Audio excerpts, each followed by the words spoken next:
Hello everyone and welcome to another Scots Way podcast, and I'm so pleased to be joined once again by writer and musician Doug Johnstone. Hello Doug. Hi Ali, how you doing? I'm well, I'm very well. It's been a while since we've had you on and the world has changed quite a bit since that time. But it's a little bit, yeah. A little bit, but it's really good to see you. There's not only a new Skelf book coming out, but The Great Silence, and we'll talk more about that later on. But you've also got a new album coming out, Crow Hill. So let's start with Crow Hill. It's not simply a lockdown album. There's a lot more going on there. So what can you tell us about it? Yeah, well, it's so it's my first kind of full solo album, because I was kind of doing lots of EPs over the years, because I just found it easier, that kind of 3 or 4 song like short burst thing. But I kind of wanted to do something kind of more focused and more concentrated, and I really got back into songwriting in a big way. It's sort of towards the middle to end to last year. So this was kind of, so as a bit of background, you know this, Ali, but I guess listeners more, that I had a stroke last March in 2020, about 3 weeks before the entire planet went into lockdown. I was already in a kind of lockdown of my own because I was recovering from a stroke already. So it was kind of entirely out of the blue. And I was very lucky. I mean, I think that sounds very extreme, and actually my circumstances weren't necessarily as, I mean, it could have been a lot worse, let's put it that way. But I had a stroke at the start of March, just out of the blue, when I was out walking, because I have a habit over the last few years of actually going for get a bit of exercise, fresh air, and walk up Crow Hill, which is the kind of lesser known hill that's right next to Arthur's Seat. I live in Portobello in Edinburgh, and I'm sort of round the back away from the city centre. And that's the hill that's closest to me. It's the one that you can't really see it from the city centre. And I was doing that for years, and I was thinking about why. I used to go up Arthur's Seat all the time, but it's like absolutely chocker with tourists. Yeah. And it just feels like, basically you might as well be on Princess Street, being at the top of Arthur's Seat if it's a nice day. But like you can sit on Crow Hill, which is virtually the same height, and just have the place to yourself, and you can see like the people swarming around Arthur's Seat like ants. And it's a lot more peaceful and relaxing. So I was on my way up there last March when I had a stroke halfway up. I won't bore you. I'm quite happy to talk about the details of the stroke, but I won't bore you with it just now. But I had a sort of bit of recovery time. It was only a few weeks really, until I was kind of back to being able to function pretty normally. Right. And the first thing I did after that was, I mean, of course, that was at the height of the first lockdown, and if you remember, everyone was mentally and psychologically very stressed at that time. It was like a real hammer blow. I kind of escaped into writing at the time. And I actually, the first thing I did was write The Great Silence. That was my kind of lockdown post-stroke book. And I found that really enjoyable, just spending some time every day, just creating a fictional universe where I hadn't had a stroke and where there wasn't a lockdown and all that stuff. Yeah. And as that was kind of coming to an end, I started to get really back into the music and songwriting. I'd kind of do it in the background all the time, but I just thought I'd like to focus on it a bit more. And so I had a bunch of half ideas, and I started to put together songs, and inevitably they were about my circumstance, some of them, obviously. So there's several of this. I mean, the album's called Crow Hill, and I was getting back to exercise and walking up Crow Hill as a kind of physical therapy, and I guess emotional therapy as well. Yeah. And so I was writing songs about that and about the whole experience. So that's kind of how it's come about. And I had the sort of songs all done by the end of last year, and then I kind of recorded them myself, which I absolutely love doing, just setting aside some time properly, because I've always never really given it the time since I was in previous bands and since my writing career's taken off. But it was great getting back into it, and sort of that exactly the same as the book, kind of disappearing into the creative process. And I mean, it's weird because like if I'm writing a book, I'll be on social media every half hour to an hour. It's very easy to get distracted. But if I'm making music, I literally won't pick my phone up all day. Right. I just will not do it. It's so much more absorbing. Like before you realize that you've been in like my little studio here for like 8 hours and you've created a song, and it feels absolutely freaking amazing. So I don't know, I just enjoy that so much. I'm really keen not to let that slide again, and not to just put it on the back burner and try and take it more seriously myself. And so you play everything on the album? Yeah. I've always kind of done it that way. I was in a band a long time ago called Northern Alliance. We were kind of, I mean, I've been in various bands over the years. And that was the band where we were kind of, I was writing the songs and I was singing and playing guitar, but also drums. I mean, I'm a drummer originally. I'm drumming in a covers band, the Fun Lovin Crime Writers. But I kind of taught myself guitar when I was a kid as well. And sort of bass that you pick it up, you know, as you go along through the years. I'm pretty long in the tooth now, so I mean, I'm not a great keyboard player or pianist. I wish I was. I wish I'd actually stuck into those piano lessons at school, but I know enough about chord structures and stuff like that to just about get a synth line down or a piano part. And I just love doing all that stuff. I mean, I do love collaborating as well, but actually I'm a bit of a control freak, and that you can get to do everything yourself. And it's a lot. I mean, if I spend 8 hours in the studio here myself, that's nothing to me, that's fine. But if you're spending 8 hours with someone else, it's going to be frustrating for one or other of you, I think, after a while. So I quite enjoy just the creating stuff on my own process. That's interesting. There's a lovely piano ballad at the very end of the album. And I was going to ask you who else you had on the album, but now, you know, fantastic that you managed to do it yourself, because it's a real, I mean, on you go. No, and bless you for saying that. It's not a complicated piano. I mean, I really wish I could play piano like a proper pianist. I mean, it's fairly simple stuff. One of the things that I'm kind of determined to do from now on, I'm kind of just much more into creating stuff all the time. I'm really kind of energized at the moment. And I'm definitely going to teach myself to play the piano properly, or maybe even go back to piano lessons once we're not all doing it over Zoom, because that would be a bit nightmare. I also want to get singing lessons as well. I just think that there's something about, I mean, my voice is fairly painful for me to listen to, like a lot of singers, I think. But I've never thought about singing before. I mean, when I was starting to do this record, I actually did some like online vocal tutorials, which were really interesting, to think about your voice as an instrument. I'm sure you've spoken to other singers who are thinking much more actively about what they're doing when they're singing.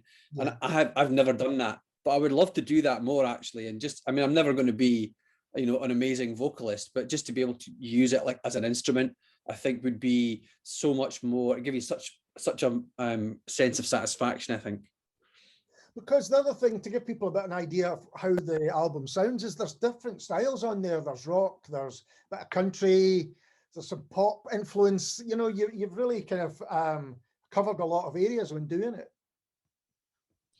Yeah, I mean, I guess, I'm actually, my taste in music is more eclectic now than it ever was, I think.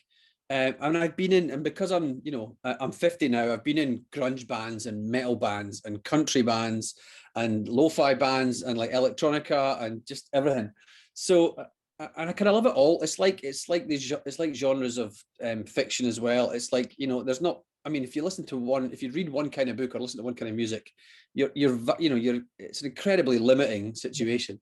And there's good, and you and I both know there's amazing stuff and there's crap in every single genre of every kind of music and every kind of fiction, every kind of writing. So I think that, I mean, all that kind of stuff plays into it. And I think it's important not to think about what kind of style it is when you're doing it. That's not really, as somebody who's creating something, it's not really your job to define it. That's your job, Ali, to talk about it. But I've always had that attitude, actually, and it's the same with the books. And I don't really, it never occurred to me what genre I'm writing in, which is maybe to my detriment, because then, you know, marketing departments or whatever have struggled to sell it to the right kind of people sometimes and that kind of thing. But with the music, yeah, I mean, I'm influenced by all sorts. I listen to a lot of kind of neoclassical stuff when I'm writing, like Max Richter and Johan Johansson and Alex Summers more recently. And that's not really in there, but there's a bit of atmosphere coming in. I listen to a lot of electronica, like lo-fi stuff. There's lots of wobbly pianos and synths in there, kind of little arpeggiators coming and going. But then also there's some, you know, I do like to play a guitar solo, not very well. So, you know, there's a bit of rock influence coming in from way back as well. So, and I like to hit the drums hard if I get the chance. So that's always in there as well. I have to say there are some great drums on the album as well when you're flowing through them. And you mentioned the Fun Lovin Crime Writers, which has kind of been how most people probably know you as a musician in recent years. Yeah, I mean, that's been an Yeah, that's been an incredible kind of how that's taken off. I mean, that's hilarious. Just to give, if anyone doesn't know about them, like, so it's a band of crime writers. We're a covers band, and we play, and it's me, Val McDermott singing, Mark Billingham singing and playing guitar, Chris Brookmeyer singing and playing guitar, Stuart Neville is our lead guitarist, an amazing guitarist, and Luca Vesti plays bass, and I'm drums and do some backing vocals. I'm occasionally let out from behind the drum kit to play acoustic guitar.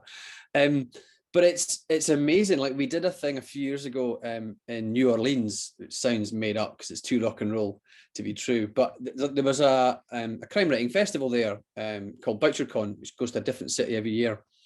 And they had a sort of open mic night as part of the book festival. And it was in the House of Blues. And we were like, holy crap. And it was just there was a house band and people were getting up and doing a turn. And at one point, we kind of, the band went for a break. And me and Mark and Stuart and an American guy called Bill Lofilm, we got up and played a couple of songs. And I actually didn't play drums. I played guitar and sang. And it went down really well. And I can vividly remember coming off the stage and like chatting to Mark and Stuart after it, saying, do you know, we could do this back home. We could form a band back home and I'll play drums, because drummers are the hard thing to find in a band. Yeah. Right, because guitarists tend to be 10 a penny, like, not like Stuart, he's an amazing guitarist, but I was like, I'll play drums. And so we came back, and it's a sort of whole rigmarole of how it came about. But we kind of knew, like, at the same time, the Bloody Scotland Crime Writing Festival in Stirling every year has an open mic thing, and I'd done acoustic stuff with Val, like me playing guitar and both of us singing. I knew that Mark had done stuff with Chris Brookmeyer. Me and Luca had done stuff as well. So we kind of knew there was like musicians that were also crime writers. So we kind of, you know, just put some feelers out to see who'd be interested. And at the same time, I'm kind of quite good friends with Roland. You know Roland as well, Gulliver, who used to run the Edinburgh Book Festival. And I was telling him about this, and he said, that's great. If you ever get it together, we'll book you, like, for the Edinburgh Book Festival, and like, we'll book you a gig. And I never heard anything for a while. And then he just got back to me with an email saying, yeah, so I've booked your band to play. And we hadn't formed at that point. We weren't really a band. It was very much still an idea.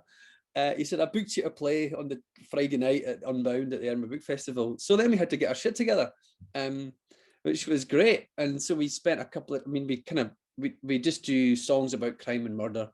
So there's a whole host of them, obviously, mostly Johnny Cash, you know, I Fought the Law, Watching the Detectives, you know. We soon discovered there are hundreds of songs about murder and death and crime when you look into it.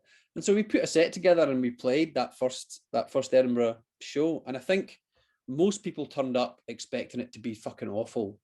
And sort of to give it, and thinking, oh, well, we'll give them benefit of the doubt. And I think we were surprisingly good, or at least not bad, in that first attempt.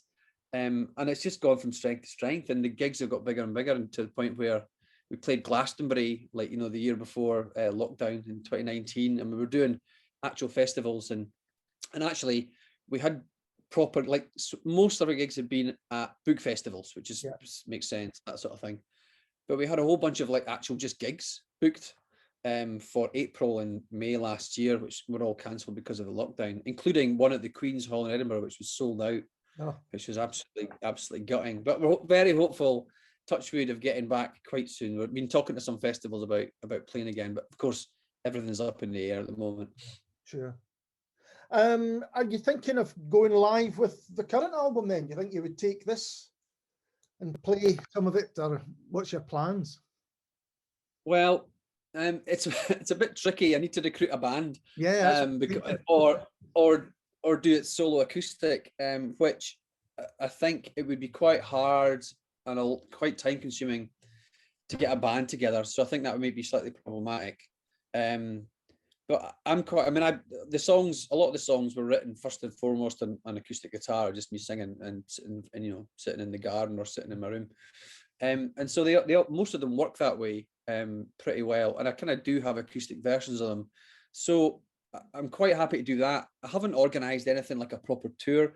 There was talk about me doing like a little, because when the band had these gigs booked, like they needed a support slot, you know, a support band to come on. But due to finances, we didn't want to pay a whole band. So at one point it was suggested that I just, you know, do some of my solo stuff acoustically, which would be okay up to a point. And I quite like maybe not the slog of going out and doing like a full tour, but doing like small little individual things. I mean, I've been playing live music at my book events for years and years. Yeah. And I would keep doing that. I would like to get some proper music gigs, maybe little like small little festivals and stuff. And if anyone out there wants to offer me a gig, I'm more than happy to do it. When I'll have guitar will travel. That's my motto now. And it'd be great to actually see human beings in the face again. Yeah. My God, that'd be such a crazy idea. Absolutely. It makes me think about the Ossians, though, your novel about the band, and which is a fairly brutal depiction of what life is like on the road. Not sure you were necessarily want to be back to that stage. Yeah, well, it was yeah. I mean, it's probably wildly outdated now, the Aussies. I don't think there's that. I mean, it was about it was. I mean, it came out in 2008. But the kind of music, I mean, that's really kind of almost before online music was like, proper promotional tool and all that sort of stuff, really. So bands were still getting in a transit van and playing the toilet circuit and, shitty little pubs and clubs all around the country. And so that's kind of what it's about. But that, yeah, so, and that was from brutal experience of my own, from having been in bands, sitting in the back of a transit van with a bottle of vodka, waiting to get to like Aberdeen for a crappy gig where no one turns up, so there was plenty of that stuff into there. But what was really good about that book, Ali, was that I wrote a bunch of songs, because there was lyrics at the start of every chapter, and I wrote real songs to go with the fictional lyrics for that fictional band. And then I played acoustic versions of those songs at book events. And actually I got to do some music events. I did like Latitude down in England and stuff like that. And that was such a good experience. I loved it because it breaks up, because like book events, God bless them, can be a little bit boring, or they can be a little bit staid. And if you like just can take a guitar and like play some songs, and that can be really helpful. And when that kind of the promotion for that book ended, I felt kind of bad that I wasn't going to be able to do it again. So I just didn't stop. I just kept taking the guitar and like playing songs that were kind of either related to the books or some of my own original stuff. And there's usually quite a lot of overlap, because if you're writing songs and writing a book at the same time, there's often a lot of the same subject matter and themes running through them anyway. So I've played guitar ever since. I honestly love doing it. It's such a laugh. And going back to Crow Hill, you're saying some of the songs on it are about you having your stroke. Did they help you come to terms? I mean, how did you feel about the whole thing? Because I know you as one of the fittest guys that I know, football and you're running and all of that things. It came as a shock to me. So God knows what it came to you when you found out about it. Yeah, it's weird. I don't, because you do hear, it's kind of a cliche, isn't it? That this, like, you have this like brush with mortality, and then treasure every moment afterwards and smell the flowers and all that shit. And I'm kind of very wary of that. I'm not sure. I mean, it was kind of a shock, but at the time that it happens, you're kind of so just dealing with the immediate physical situation that you don't really have time to think about it. And I think it was maybe a lot later on that I started to think. I mean, I was kind of I was resentful a little bit, but because immediately you sort of go, well, I'm quite fit and my cholesterol's fine and everything else. Why me, sort of thing. But at the same time, I mean, it was a moderate stroke. That's the technical medical definition of it. So it's somewhere in the middle. So it could have been a lot worse. I spent a couple of nights in the stroke ward, and God help me, the other guys in that ward were, a lot worse off than I was. So, I was counting my lucky stars, really. And so it does help you come to terms. I'm not sure if you ever come to terms. It's just something it's just something that you kind of absorb along with everything else. I have found that I am kind of a little bit more laid back now, maybe, and just letting stuff slide a little bit, just like not sweating the small stuff, I think. Because you just sort of think, well, what's the fucking point? Like, life's too short. Let's get on. And so there's a little bit of that, but I wouldn't say it was a massive sea shift. I don't think my wife or my friends or anything would say, it's been a big change in my personality or anything like that. But it certainly does kind of shake you up, I think, and it gives you a moment to pause and think about what it is that's happened, I guess. And I mean, what did writing the songs kind of help with that, or was that just another thing that you had in your life that you were going to write about? Because some of the other songs, you know, are about anyone who's lived through the last year will be able to recognize themes such as isolation, you know, loneliness, and lots of other things as well. So yeah, was it just another part of the year that was just different, definitely different to most people? Yeah, I think it was just another, I mean, I've always written about like my own personal experience. I'm that kind of songwriter, and actually that kind of novelist as well. And there's loads of my, I mean, it's like if you listen to the songs or read the books, that's me. I'm on the page, like I'm in the music. I'm not one who takes on a voice and sort of runs with it. You know, I'm a great admirer of people who can do that sort of thing. And I think this was just another part of my experience that there's something to write about. And I didn't really think too much about it. I was just writing it. And then it was interesting when I let a couple of the guys in the Fun Lovin Crime Writers listen to the record a wee while ago, and you know, a couple of them sort of, in fact, yeah, several of them mentioned, you know, about the content of the lyrics and about how it related to what had happened to me, because I haven't really seen any of them face to face, obviously, since like I had my stroke, because you know we've all been in lockdown. I've seen Val, that's the only one. And they sort of mentioned, oh, it's really interesting to get an insight into what you went through and how, you know, how you felt about it emotionally and stuff. And that kind of surprised me a little bit, because I guess I just didn't think about it. Maybe I'm quite stupid like that. I don't think you write something personal and put it out there, and then of course people are going to react to it personally. Yeah, I mean, that makes sense. But actually, I think it's quite useful to not think about that when you're making the thing, because then you'll become too sort of self-aware and worry too much about that sort of stuff. So I didn't really, it wasn't a conscious effort. I'm going to write a stroke record, or I'm going to make songs about what it is that's, what it is that I've gone through. It just happened to be another part of what I'd gone through in the last 18 months. Yeah. Well, let's move on to the latest Skelf novel, because well, let's think about it. Your move to Orenda Books, because I haven't spoken to you since you moved to Orenda Books, and it does seem that it's given your kind of writing a boost. I'm not sure quite what I mean by that, but you did Fault Lines with them, didn't you, and Breakers, and there just seems to be a freshness, is that the right word? Anyway, they're excellent books. And then you've got the Skelf series, which I think is almost prime Doug Johnstone, in that you know, a lot of the things that I would expect from a Doug Johnstone book are turned up to 11 in them, particularly in the latest one. So how have you felt about the kind of move to Orenda and the books that you've written with them? Well, yeah, that's a really good question. Actually, it's not the kind of thing that, I mean, you know, interviewers and generally readers don't think about publishers very often, but it has, you're right, had a massive impact, I think. Just because Orenda, is Karen Sullivan who runs Orenda Books, she's an absolute powerhouse. You know, it's kind of one woman show very much. You know, it's a very small company, but she has been a huge supporter of my work from long before she was publishing me. She was, you know, I used to meet her at book events all the time, because I was doing events with her other authors, because my books were quite like their books, in that she publishes stuff that is, I think, technically probably crime thriller within that genre, but it's very much around the borderlands, the sort of hinterlands of that kind of genre.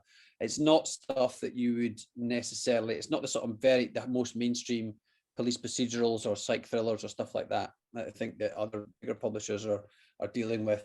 And she gives writers absolutely free rein to, I mean, I'm lucky in one sense that I've never really had that, you know, negative feedback from any editors I've had saying maybe you shouldn't do this or tone this down or whatever. But with Karen, it's absolutely, you know, you can write what you want. I know it'll be good, and we'll make it work, and I'll sell it. And it's not a coincidence that the first book that she published of mine was Fault Lines, which, in retrospect, looking back now, is quite a hard sell in some respects.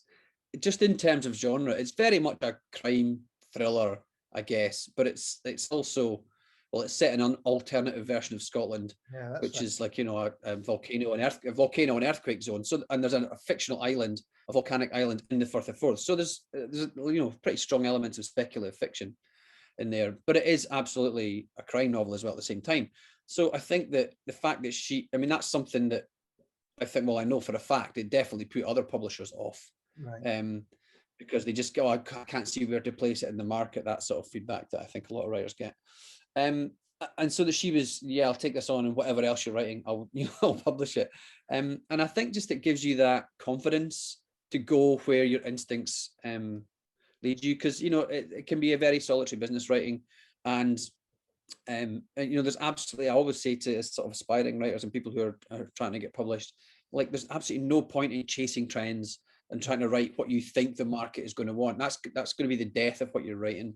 Like the most important thing is to write the story that you have to write, that only you can write. And so it's about trusting your creative instincts as much as possible. And I think just having that confidence from a publisher who is absolutely going out of her way to get as wide an audience as possible. And that's been kind of and that's been the case really for all the books, and then that has led into these Skelf books. So those first two books that Orenda published were my books 9 and 10, I think. So, and they'd all been standalone, books. And I just had this idea for writing a series, at least a trilogy, of books about a bunch of women who have to take over the running of a funeral directors and a private investigators when the patriarch of the family dies. And that comes from various different things. It's like you always get asked for your ideas. Where do you get your ideas from? And it's always about a million things at once. Yeah. But I had this idea, and I think other publishers might well have balked at it or just said, no, it's too weird or something like that. But she was just like, yes, this is great, amazing. Just I would love to publish it. It's like, it's a dream come true. And you're right about the sort of Doug Johnstonisms, if you like. It is absolutely, I was chucking everything at this one. Like I was really, because I knew it wasn't going to be a one-off. I was going to write more than one. So with in terms of the characters, I was really trying hard to put, it sounds weird, I was trying to put as much of my own personal experience and opinions and thoughts and kind of ideas about the world into these three characters, which sounds strange when they're three women, one of which is 70 years old and one of which is 20 years old. But actually there are elements of each of these women that are elements of my own character and my own opinions about life, I guess. I think to do it across the generations like that was so interesting, because it allows you to write about being young, but it also allows you to write about growing old. And you seem to take great joy in doing both. I think there's a lot of great things that all three characters can go through, which are identifiable. They all make mistakes, but they seem to be the kind of mistakes that everyone at that stage in life would make. Yeah, well, at a very embryonic stage, I mean, the first character I had when it's a total mishmash storm in your mind of kind of ideas of what you're going to do. And the first character I had was Jenny, who's 45. She's the sort of middle-aged one. Yeah. Who's roughly my age when I started writing it. But I very quickly wanted it to be more expansive than that. And I hit on this idea of having the three generations. So it's grandmother, mother, and daughter, effectively, of this same family. And one of the absolute joys of that is just exactly that, is being able to, I mean, I'm kind of closest to Jenny because she's a kind of Generation X, cynical. She's been, and she's kind of she's fairly jaded about life and stuff like that. But that's fine for one character, but you can't write three characters like that. So, I've always found that thing about generations really reductive. Like, when there's a while ago on social media where for like boomers were having a go at Gen X and like millennials were having a go at whoever the fuck else it is. And I was like, that's pointless. You can't say that you have the same traits as millions of other people just because you were kind of roughly born in the same decade or something. I mean, there might be slight overarching things about some, but I'm roughly the same age as Nigel Farage and Jacob Rees-Mogg, right? So we're not there's no word that can describe the three of us that fucking covers the three of us. We couldn't be more different. So that's fucking ridiculous. And I really wanted to look at that, but I wanted to look at, to really get inside what it might be like to be 70 years old. And Dorothy's she's the matriarch. She's a fairly unconventional 70-year-old, but that was another thing that really bugged me, is that as you get older, I mean, this happens to everyone, but you realize, as a young person, everyone seems old. And then you realize, and I'm 50 now, and it's like, well, 70 is not old. I mean, there's plenty of 70-year-olds. You know, if you're 70 now, right? You do the maths. You say, well, they're born in 1950. That means they were a teenager in the 60s. Yeah. Like, well, they grew up in a certain kind of mindset, maybe, you know, if they were exposed to the right kind of things, where like it was ridiculous to, you know, to portray someone who's 70-year-old as like, you know, basically past their prime and like, you know, waiting for the knock on the door from death and basically hurpling around. And, you know, it's like these are all like ridiculous things that really bug me. And similarly with Hannah, who's 20, you know, there's a real, I mean, I think that when I started writing the first one, there was a lot of this sort of, you know, it was the start of that like snowflake thing. You know, millennials were like, oh, precious little snowflakes and all this kind of stuff. It's like, that's fucking bullshit. You know, and something like, well, for example, just something that happened the other day, like the penalty shootout, like the England players, they're all like, you know, millennials or Gen Z or whatever it is, you know, and they've got incredible bravery and bottle to like go up and take a penalty in a European Championship final. There's no snowflake action going on there. In fact, these people are much more aware of the having a social consciousness about things than say someone like fucking Piers Morgan or someone like that, obviously. So I mean, he's the fucking snowflake. So it's like, yeah, we're going on a massive rant now. It's good, but it's like I just find that that's what I wanted to explore. I wanted to look at the fact that, you know, you can't just say everyone this age is this kind of person and try and get under the skin of that whole thing. So going on to the Great Silence in particular, I wondered if because it's maybe the most extreme of even the, and that's saying something. I don't want to give any spoilers away, but I'll just say feet. You know, that when you're getting, you know, at the beginning, you go, okay, it got me thinking, is there ever anything that you write down and you think, oh no, you've gone too far there, Doug? Is there anything that you think, oh no, I can't possibly put that out, or is that not the case now? No, I don't think so. I don't think I've ever thought of any. I mean, I'm very wary of self-censorship in that way. I think that you can get away. This is the third book in the Skelf series, The Great Silence. So it's like, so I mean, it can be read alone, fine, but it's part of a bigger picture with these kind of Skelf women and their stories.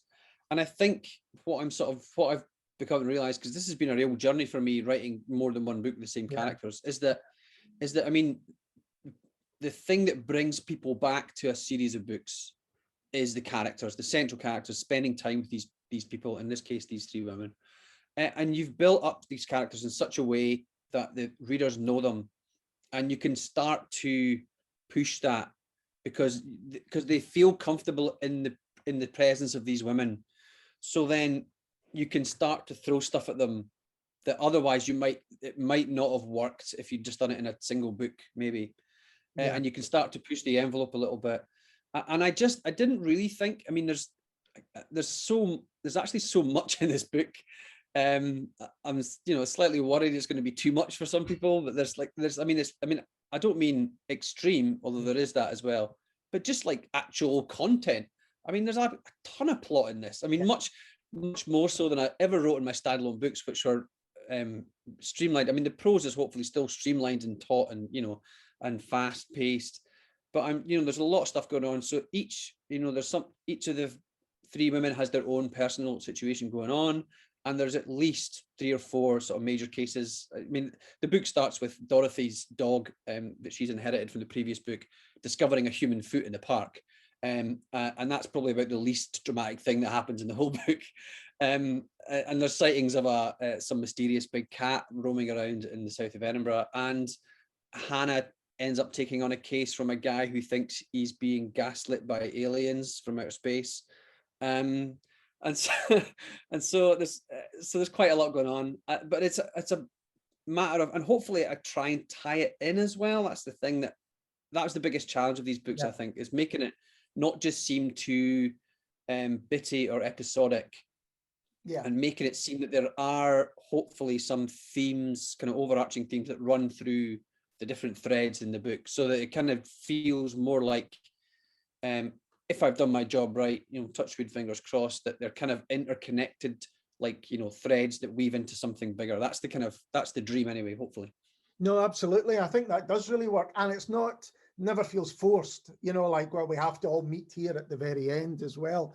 And I think what's interesting, what you're saying about the throwing more at the characters as people get to know them. But I think it's also having trust in the writer that, you know, you're not going to do something perhaps, I mean, you never know, but, you know, too awful with these people. Because you do, it's interesting how much you come to care for characters over a series of books, perhaps, you know. One you put away, Yeah. you know, when you know you're going to be meeting up with them again, it's almost like, yeah, you know, take care in the meantime.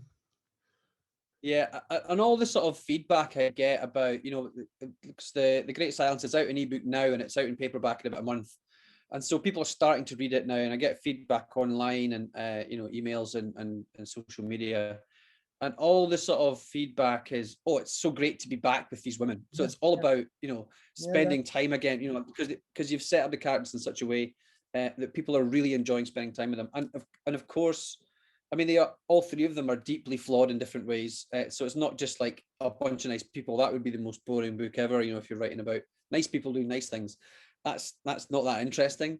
But they do have their own. They've all got their own hang-ups. They've all got their own points of view, and they've all got their own little quirks and foibles. But at the end of the day, yeah, it's about hopefully the reader having confidence that I mean, I think it's like anything you write, that as long as you treat the subject matter and the characters with empathy and respect, Yes. then you can write about anything and you can do anything in the books, as long as you are mindful of them and their situation, whoever it is you're writing about, I think. Yeah. Remember when I read the first one and I thought, it's funeral parlor and private investigation, it's death and detectives. That just seemed like, you know, why hasn't that happened before? It's the perfect kind of, how did you, you know, you say that you take a lot of things from real life, and I know from talking to you previously, you do a lot of research into things in your books. So how did you come up with funeral parlor and private investigators in the same family? Good question. Good question. Well, so there was a couple of things, like, really obviously, for like a long time, for like over a decade, I've had this idea. It was a kind of name, and I had the name Jenny Skelf, right? And I was like, I wanted her. I mean, this like literally was just a note on a bit of paper in a folder, and I was like, I want her to be like a kind of private detective who doesn't know how to be a private detective. Yeah. So it was kind of like a Jim Rockford thing, except she doesn't really know what she's doing. Like, she has to take over the business or something like that. So it's kind of the opposite of like Veronica Mars or something like that, because she kind of knows what she's doing, that sort of thing. But I always had this idea, but I was never really comfortable with just that. I was thinking, well, how am I going to make that work? I can't work out this thing yet. And then a few years ago, I was very lucky. I got a job, a part-time job as a writer in residence at a funeral director's. Right. In Edinburgh, although they have the funeral directors actually have branches all over Edinburgh, the north of Scotland, and some in the north of England as well. And so I did that job, and that was basically so I went in one day a week, and it ended up being a non-fiction writing post. So the end result of that, I mean, I did it for 6 months. So I went in one day a week, and I basically interviewed all the staff, as many as were willing, and basically job shadowed them. So I sat in on, like, you know, funeral arrangements and funerals actually being conducted and the kind of business of it, and the embalmings and stuff like that, the behind the scenes stuff with the deceased. And the end result was it's a small little non-fiction book, which was never published widely, but it's basically the company have them and basically give it to new starts to give them an idea. And the idea was to kind of give the staff a voice and give them a little bit of time and space to think about the good work that they do and how it affects their attitudes to life and death and their own personal lives, that kind of stuff. And that was an incredible experience. And I found them all, I came away with huge amounts of admiration for the work that they do, which is, incredibly hard. But I mean, there was a running joke when I was doing that. Like, I was chatting to all staff and they would be like, "Oh, you'll get plenty of stuff for your books here." And I would say, well, not really, because like, I mean, I write crime and thrillers, and those books are based on conflict and tension. And the thing that funeral directors do is defuse conflict and tension, incredibly stressful time for the bereaved. And they're the ones that smooth everything over, make sure it all happens without any problems. And so I kind of couldn't think, and I didn't really want to initially. I was kind of, well, I can't really think of a way to make this into a book. I mean, they weren't against it. I mean, the people who gave me the job were like, as long as you anonymize stuff, you can use things that happen, it's fine.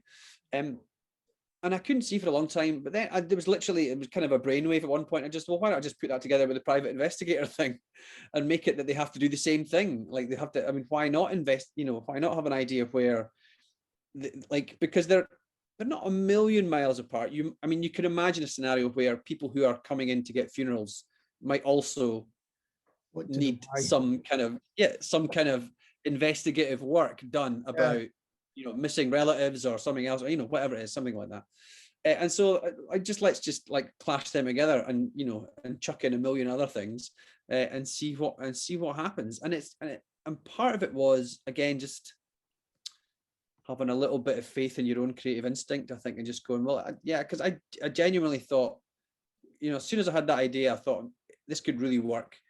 And before I started writing, I was chatting to Val McDermott about it, backstage before a gig, and I just told her the one-line pitch, and just like, it's like about 3 women who take over a funeral directors and a private investigators, and she went, "Oh my God, Doug, you have to write that." And I was like, yeah, okay, all right, I will. It's fine. I mean, it's good to get a little bit of a boost from someone like Val, who knows a thing or two about writing. So I mean, I've honestly, I've had the most fun writing these books. Really have had the most fun writing them. It's been so much. I mean, it's hard work. The plotting's different. It's much more complicated than I've done before. I now have to have a big wall chart here with like index cards on it, with numbers for plot lines and with different colors for different characters and moving them all around and all this kind of stuff. But I've absolutely loved every minute of it. It's just been a total joy to write these. And so I'm just really enjoying writing, which is great. And they're certainly a joy to read. They're absolutely. I hope it's more than a trilogy, but I guess who knows. What is next for you, Doug? Who knows? Who knows?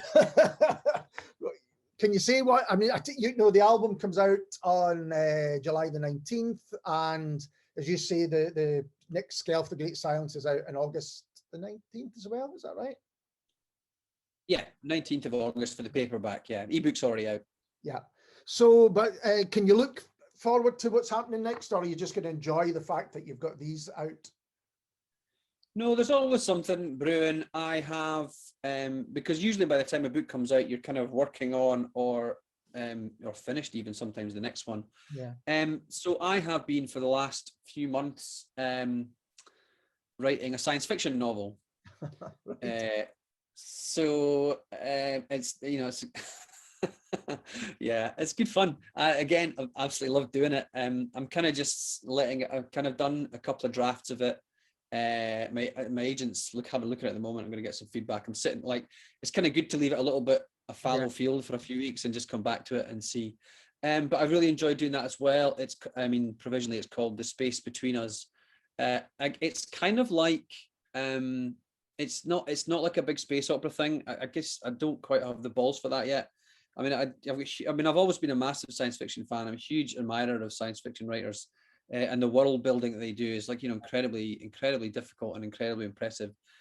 I've kind of bottled it a little bit with this, and it's a little bit. It's set in contemporary modern Scotland, where 3 people have their lives changed when they encounter something in which is an alien, and then they have to go on the run. So it's basically like Thelma and Louise meets Arrival.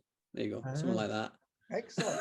That sounds like the pitch that you've worked out for it. That sounds good. That just actually came to me just now, but I'm definitely going to use that now. Well, Doug, thanks for taking time to have a chat with us. It's really good to catch up with you. Oh, it's been an absolute joy, Ali. It's so good to see you. And I just, Yeah, I just can't wait to get back out and actually see people. I mean, things are still up in the air, obviously. I mean, things seem to be, loosening with the restrictions, but also cases are still high. So, I mean, I'm supposed to be doing some festival stuff in the next couple of months, but most of them are doing an either in person or online. You can watch it either way. So it would be great to see people and actually, and be sociable again. Although as writers, we're kind of like, we're traditionally quite hermits. So so it's been quite weird having that enforced. I mean, and what I've discovered a bit during lockdown is that almost my entire social life is book festivals. And so when book festivals don't happen, like I've got zero social life. So it's a bit depressing, but hopefully, fingers crossed, that there's going to be hopefully get back to like something like normality soon. And I get to, and like I say again, if anyone wants to offer me a gig, I'm more than happy to bring a guitar and make a noise. Well, I hope to be there when you do, Doug. That would be great. And we will be back next time with someone completely different. Cheers.